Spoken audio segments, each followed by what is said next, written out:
যদি কোনো বাংলা বাক্যের শেষে সম্ভাবনা আছে বা সম্ভাবনা ছিল কথাটি থাকে, সেই সমস্ত বাংলা বাক্যকে তোমরা কিভাবে দ্রুত ইংরেজিতে ট্রান্সলেশন করবে।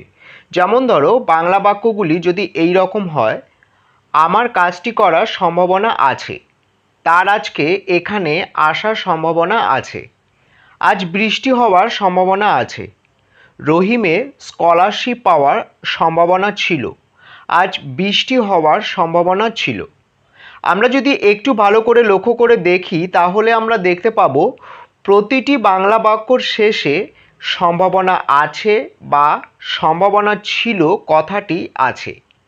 এখন প্রশ্ন হলো, যদি কোনো বাংলা বাক্যের শেষে সম্ভাবনা আছে বা সম্ভাবনা ছিল কথাটি থাকে, সেই সমস্ত বাংলা বাক্যকে ইংরেজিতে ট্রান্সলেশন করার সময় তোমরা কি ফর্মস অফ ভার্ব ব্যবহার করবে। ফর্মস অফ ভার্বটি কী বলার আগে, যারা প্রথমবার আমার ভিডিওটি দেখছো, এখনও যারা চ্যানেলটিকে সাবস্ক্রাইব করোনি, please do subscribe our channel. It is absolutely free.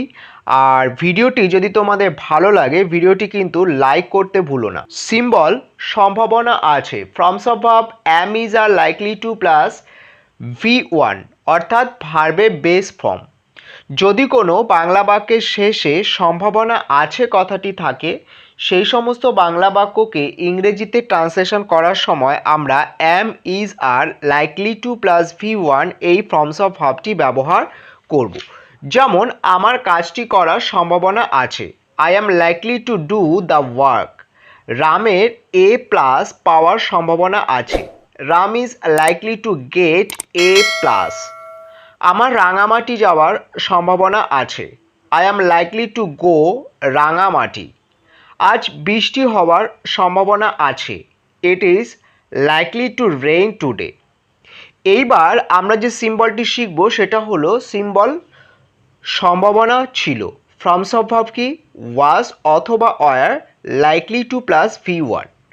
যদি কোনো বাংলা বাক্যের শেষে সম্ভাবনা ছিল কথাটি থাকে, সেই সমস্ত বাংলা বাক্যকে ইংরেজিতে ট্রান্সলেশন করার সময় আমরা ওয়াজ অথবা wire likely to plus V1 এই ফর্মস অফ ভার্বটি ব্যবহার করব। যেমন, রামের কাজটি করার সম্ভাবনা ছিল, Ram was likely to do the work. তার A প্লাস পাওয়ার সম্ভাবনা ছিল, he was likely to get A plus. তার স্কলারশিপ পাওয়ার সম্ভাবনা ছিল, he was likely to get scholarship. আজ বৃষ্টি হওয়ার সম্ভাবনা ছিল, it was likely to rain today. আজকের এই দুটি সিম্বল নিয়ে যদি তোমাদের কোনো ডাউট থেকে থাকে, তাহলে নিচের কমেন্ট বক্সে তোমরা কমেন্ট করে জানাতে পারো। I shall be very please two respond your comment. ভিডিওটি যদি তোমাদের ভালো লেগে থাকে, ভিডিওটি লাইক করো, share with your friends and your relatives, এবং যারা এখনও চ্যানেলটিকে সাবস্ক্রাইব করোনি, please do subscribe our channel. It is absolutely free. দেখা হবে পরবর্তী ভিডিওটিতে একটি নূতন কন্টেন্ট নিয়ে। ততক্ষণ ভালো থেকো, সুস্থ থেকো।